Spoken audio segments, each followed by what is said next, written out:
오늘 말씀은 예수님께서 우리를 위하여 십자가를 지시고 우리의 모든 죄를 용서하시고 구원하시기 위하여 예루살렘에 마지막으로 올라가셨을 때 있었던 사건입니다. 예수님께서 이 예루살렘 성에서 아주 가까운 베단이라고 하는 마을에서 지난밤 제자들과 함께 유숙하시고 아침에 일찍 일어나서 예루살렘으로 다시 들어갑니다. 그 길에서 예수님이 시장하셨어요. 멀리서 보니까 아주 이파리가 많이 무성한 그 무화과 나무가 한 그루 보이는 겁니다. 저 정도면 내가 먹을 수 있을 뭔가가 있겠구나 하고 제자들과 함께 그 무화과 나무를 향해서 걸어가셨는데요. 얼마나 실망하셨는지 몰라요. 아무리 찾아봐도 그 속에 아무것도 없는 것입니다. 예수님께서 그 무화과 나무를 보시고 저주를 하셨어요. 여러분, 이런 예수님의 모습이 여러분 익숙하십니까? 저는 이런 예수님의 모습이요 굉장히 생소해요. 우리 예수님이 저기에 무화과 나무가 있을지 없을지도 모르셨을까? 또 거기에 가셔서 무화과에 아무것도 달리지 않은 것을 보고 막 이렇게 분노하고 화가 나셔서 저주하셨을까? 심지어 오늘 말씀을 보면요, 이때는 무화과의 때가 아니니라 하셨어요. 무화과가 나올 만한 때가 아님에도 불구하고 무화과가 달리지 않은 그 나무를 저주하신 것을 보면 잘 이해가 안 돼요. 과연 여러분, 오늘 이 말씀, 예수님이 무화과 이 나무, 이 사건을 보면서 과연 예수님이 우리에게 이 말씀을 통해서 하고자 하시는 하나님의 의도, 말씀의 뜻이 우리 주님이 무화과를 먹고 싶으셨다, 이거를 알려주시려고 한 것은 아니라는 것을 우리가 알 수 있어요. 오늘 본문 속으로 그래서 조금 더 깊이 좀 들어갔으면 좋겠어요. 여러분 함께 읽은 이 마가복음 11장 12절에서 26절은요 세 부분으로 나눌 수 있습니다. 예수님께서 무화과 나무에 먹을 것을 구하러 갔다가 아무것도 얻지 못했던 말씀이 앞에 부분에 나오고요. 가운데에는 예수님이 예루살렘 성전에 들어가셔서 성전의 타락과 부패를 보고 그 성전을 깨끗하게 정화하시는 장면이 나와요. 그리고 그 뒤로는 또 한 번 더 무화과 나무가 주님이 저주하신 대로 뿌리채 말라버렸던 그 결과가 이렇게 나와요. 무화과 나무 사건이 앞과 뒤에 있고 가운데에는 성전을 깨끗하게 하신 사건이 딱 끼어 있습니다.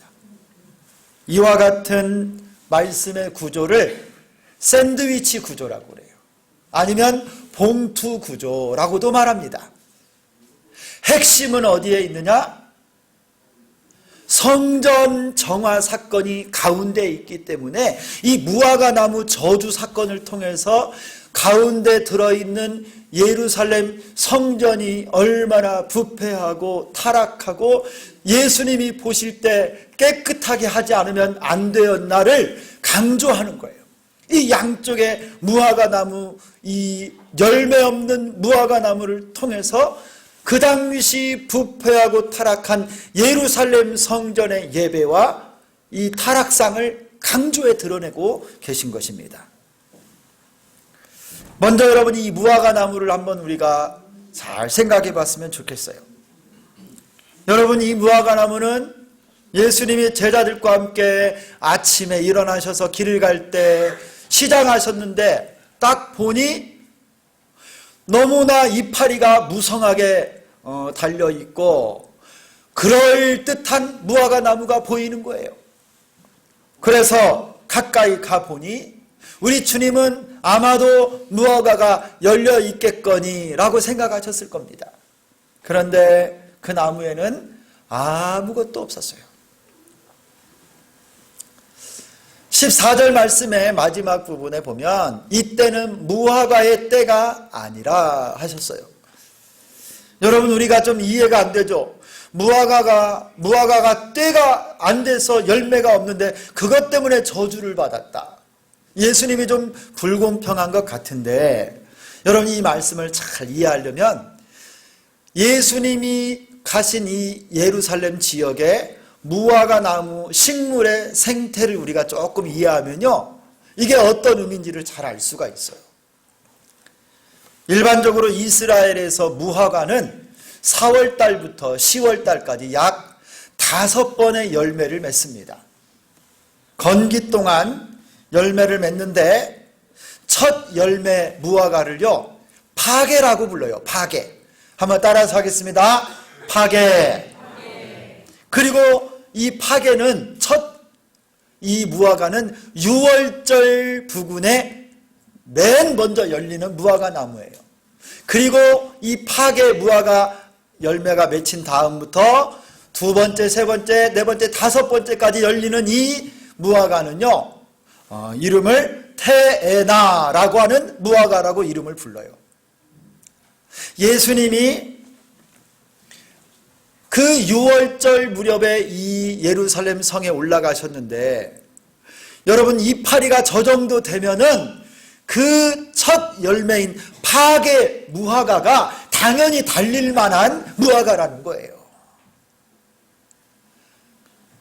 이 이파리는 이렇게 무성하고 열매가 달릴 것 같은 외모와 그 규모를 갖췄음에도 불구하고 이 무화과 나무에 파게 무화과가 달려있지 않았기 때문에 때가 이르렀음에도 불구하고 첫 열매를 맺지 못하는 그 무화과 나무를 예수님이 저주하신 거예요.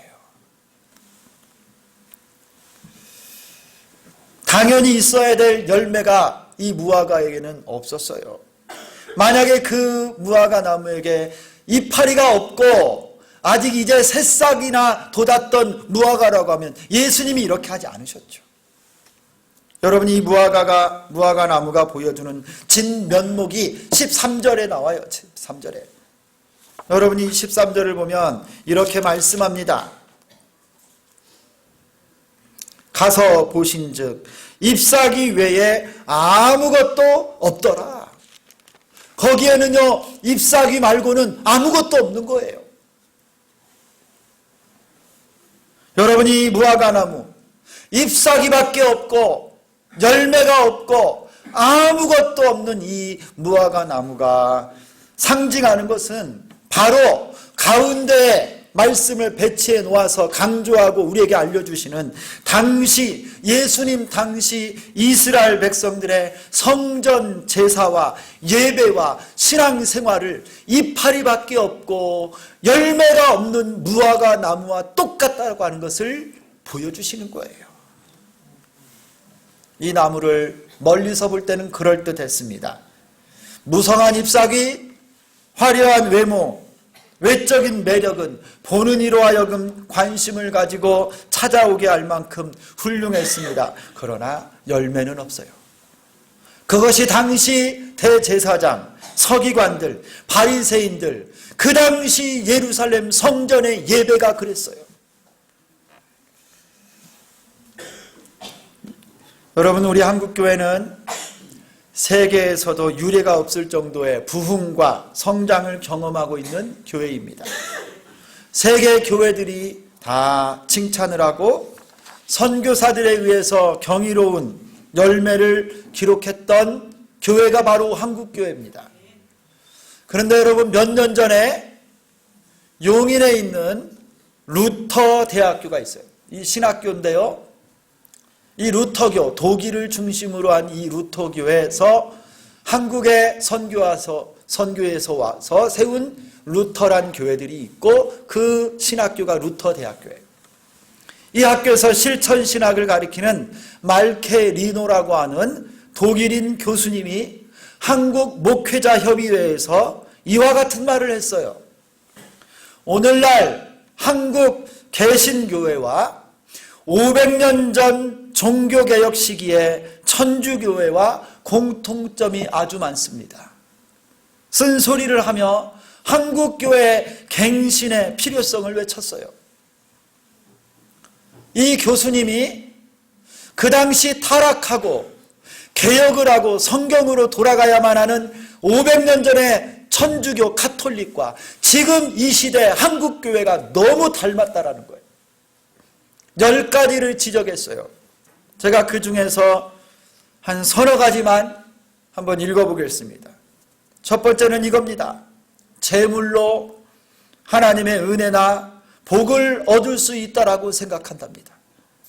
선행으로 천국 갈 수 있다라고 하는 착각을 하고 있고, 지옥과 죽음에 대한 두려움을 악용하고 있고, 교권주의, 성직 매매,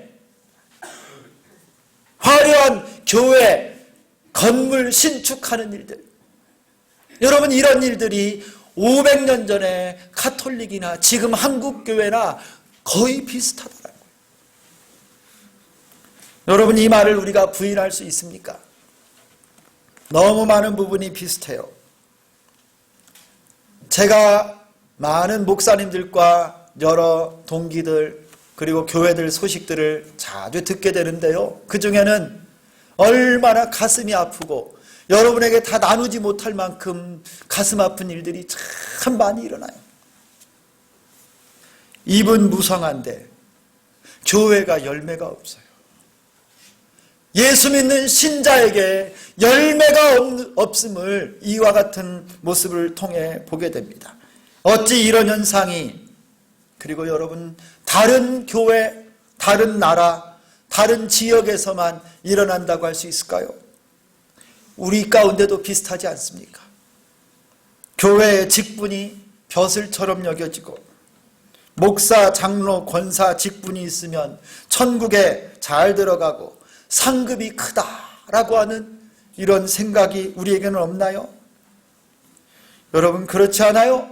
아무리 직분이 있어도요, 그 직분 때문에 은혜 받는 것이 아니라 그거를 겸손하게 섬기고 순종하고 감당할 때 하나님이 은혜를 주시는 거예요. 직분이 있음에도 감당하지 못하면 하나님의 책망은 더 무섭고 큽니다. 직분이 있고 없고가 중요한 게 아니라 어떻게 겸손하게 충실하게 감당하느냐가 중요한 거예요. 삶의 열매가 나타났느냐, 믿음의 열매가 나타났느냐, 이것이 중요한 겁니다. 교회가 세상보다도 더 세상적이어서 빛과 소금이 되기는커녕 세상의 지탄의 대상이 될 때가 여러분 비일비재하고 있어요.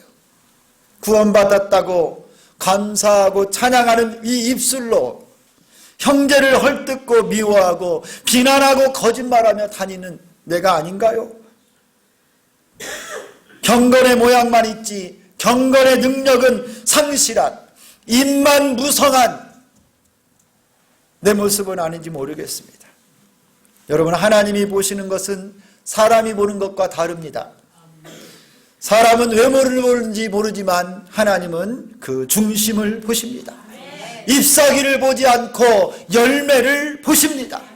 하나님의 나라는요 말에 있지 않아요, 그 능력에 있습니다.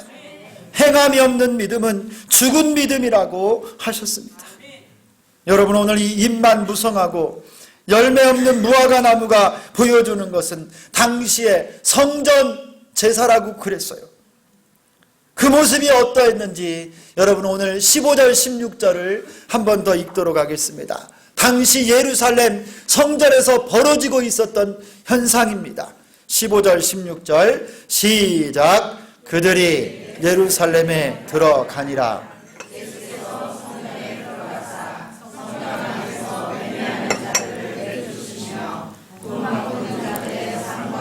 비둘기 파는 자들의 의자를 둘러 엎으시며 성전 안으로 지나다님을 허락하지 아니하시고. 아멘. 여러분 예수님께서 성전에 들어가 보시니 눈앞에 펼쳐진 광경이 말이 안 되는 거예요. 예수님이 성전에 들어가셔서 무엇을 제일 먼저 하셨느냐? 이 성전 안에서 매매하는 장사꾼들을 다 내쫓으셨어요. 돈 바꾸는 환전상들의 상을 엎어버리시고요. 비둘기 파는 사람들의 의자를 다 뒤집어 엎어버리셨어요. 여러분, 이것은 예수님이 단순히 성전에서 횡패를 부린 게 아니에요. 더러워진 성전, 타락하고 본질에서 벗어난 하나님의 성전을 하나님의 아들이신 예수님이 지금 정화하고 계신 거예요. 여러분, 당시 예루살렘 성전 안에 이 이방인의 뜰이라고 하는 곳에서 매매하는 일이 있었어요. 왜 그러냐면 이스라엘 각지나 로마 제국 곳곳에 흩어져 있던 소위 말하는 흩어진 유대인들, 디아스포라 유대인들이 이 절기의 예루살렘 성전까지 오는 동안에 제사에 쓰일 물건들을, 동물들을 가져올 수가 없으니 성전에서 좋은 흠없는 재물들을 준비해 놓고 있다가 거래를 하면서 사서 제사를 드리도록 편리를 위해서 거기에서 장사하고 있었던 겁니다. 그런데 문제는 여러분, 이 장사에 승인권을 누가 가지고 있느냐? 이 허락권이 바로 성전을 감독하고 제사를 주관하는 대제사장, 서기관들, 장로들에게 있었던 거예요. 이 장사꾼들이 성전에서의 장사를 위해서, 매매를 위해서 독점권을 그들에게 뇌물을 주고 뒷거래로 따내는 거예요. 뇌물과 부정청탁이 주의 종들, 대제사장들에게 있었고 이 장사치들에게 있었던 거예요. 성전에서 쓸 수 있는 돈은 히브리 돈과 같은 두로 화폐만 가능했습니다. 로마 돈이나 시리아나 이집트의 돈은 쓸 수가 없었어요. 그래서 성전에서 성전세, 20세 이상의 성인이 내야만 하는 이 성전세 반세겔, 여러분, 이 히브리 사람들이 쓰는 돈으로 환전을 해야만 그 성전세를 바칠 수 있으니까 이 여기서 환전하는 일이 있는 거예요. 동전을 바꾸는 거예요. 그런데도 마찬가지로 이 환전상들이요, 대제사장과 성전 관리하는 레위인들에게 뇌물을 주고 이거를 독점권을 따내는 겁니다. 가난한 사람들, 가장 가난한 사람들이 돈이 없고 가난하여 주님께 예배하고 제사 드릴 때 드릴 수 있는 것은 조그마한 비둘기 한 마리예요. 그런데 여러분, 그 비둘기를 바꾸는 그 가난한 자들에게도 이 성전에서 폭리를 남기면서 탐욕이 가득 찬 땅이 바로 이 성전 마당이 됐던 거예요. 그래서 예수님은 오늘 이 매매하는 자, 환전상, 비둘기 파는 자들을 쫓아내신 겁니다. 성전의 본질은 하나님께 예배하고 제사하는 것인데 그 본질적인 열매는 없고 종교적인 외양만 남아있어요. 이파리만 무성한 타락한 성전, 그런 인간적인 예배가 예수님 당시의 성전의 예배였어요. 열매 없는 무화과 나무는 주님이 찾으시는 예배가 없는 인간적인 타락과 부정으로 가득한 성전인 것을 우리에게 보여주십니다. 여러분, 오늘 예수님의 이 거룩한 분노를 오늘 말씀을 통해서 보셔야 됩니다. 하나님의 거룩과 영광을 향한 예수님의 마음이 오늘 이 성전에서 매매하는 사람, 돈 바꾸는 사람, 비둘기 파는 자들을 다 뒤집어 엎고 이곳을 깨끗하게 정화하시는 우리 예수님의 마음을 보셔야 돼요. 우리 주님이 그리고 이들에게 다시 한번 이 성전의 본질이 뭐냐, 하나님 앞에 예배하는 이 성전의 가장 중요한 기능과 본질이 무엇인지 말씀에서 다시 한번 알려주세요.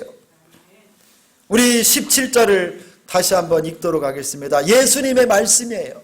성전이 어떤 열매를 맺어야 되는지, 성전이 무엇인지. 다 함께 17절 읽습니다. 시작. 이에 가르쳐 이르시되 기록된 바 내 집은 만민이 기도하는 집이라 칭함을 받으리라고 하지 아니하였느냐. 너희는 강도의 소굴을 만들었도다 하시매.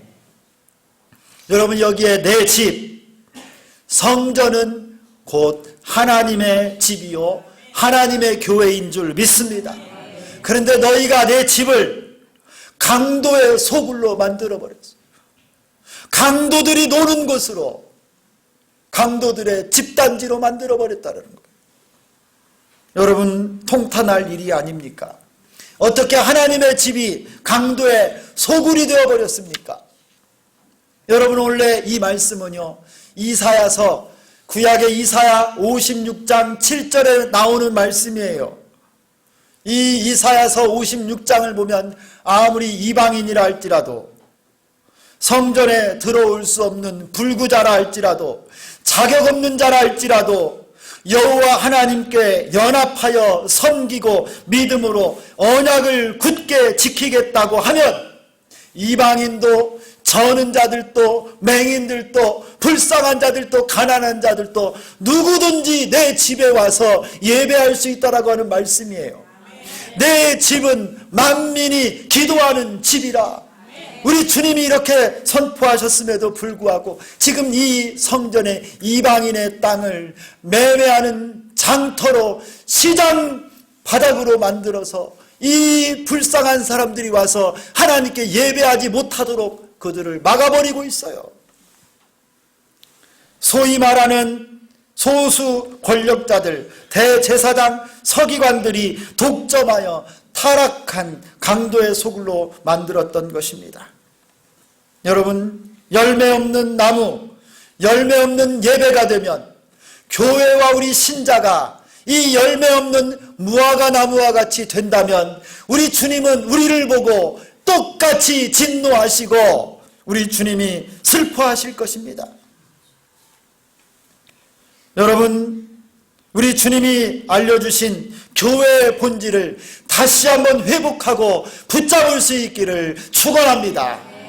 따라서 하겠습니다. 내 집은 만민이 기도하는 집이라. 여러분, 이 말씀을요, 영어 성경으로 보면 굉장히 흥미로워요. My house will be called a house of prayer for all nations. 이 말은 두 가지로 해석할 수가 있어요. 내 집은 만민이 기도하는 집이다로 하나 할 수 있고요. 또 하나는 내 집은 만민을 위하여 기도하는 집이다. 이렇게 해석할 수 있어요.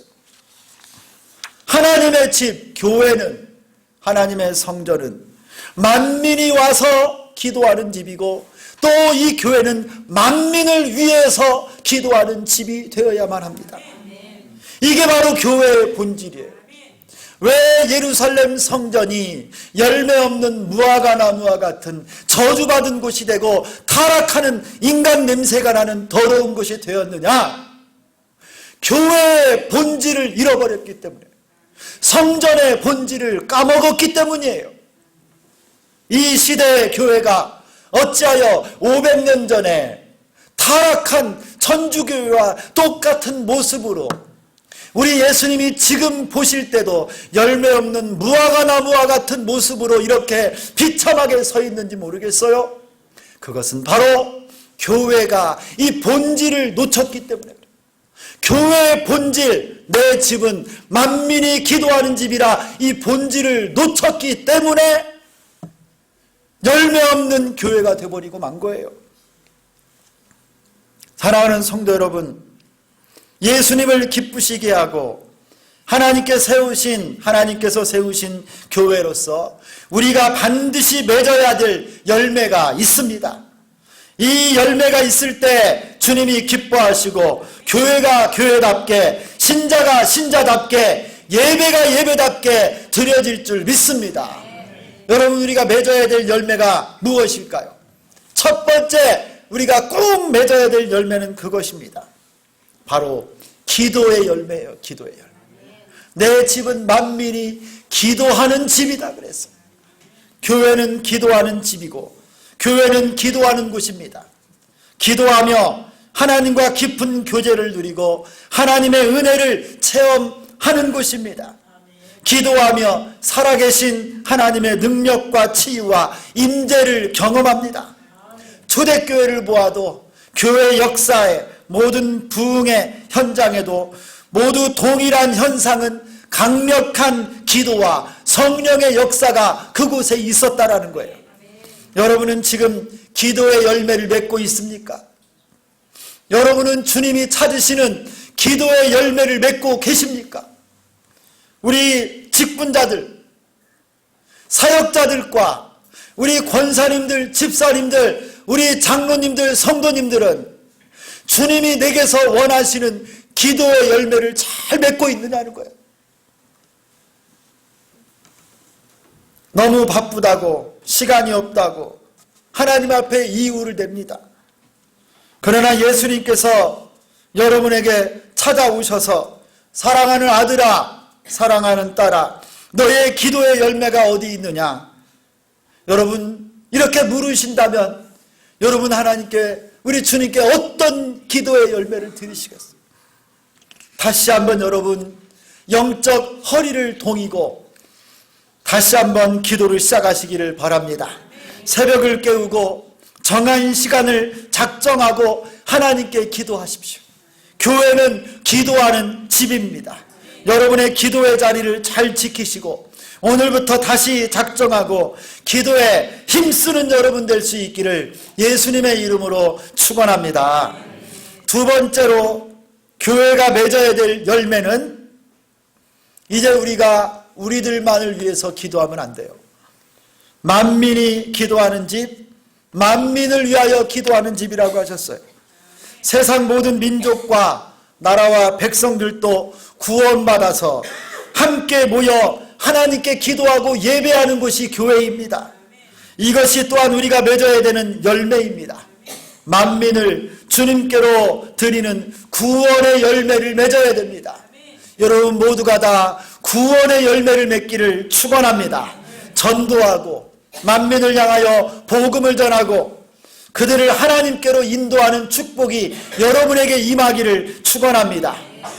여러분이 부활절을 앞두고 있는 이 경건한 기간에 여러분 우리 안에 구원의 열매, 수많은 심령들을 하나님께 올려드리는 전도의 열매, 구원의 열매가 풍성하게 맺혀지기를 축원합니다.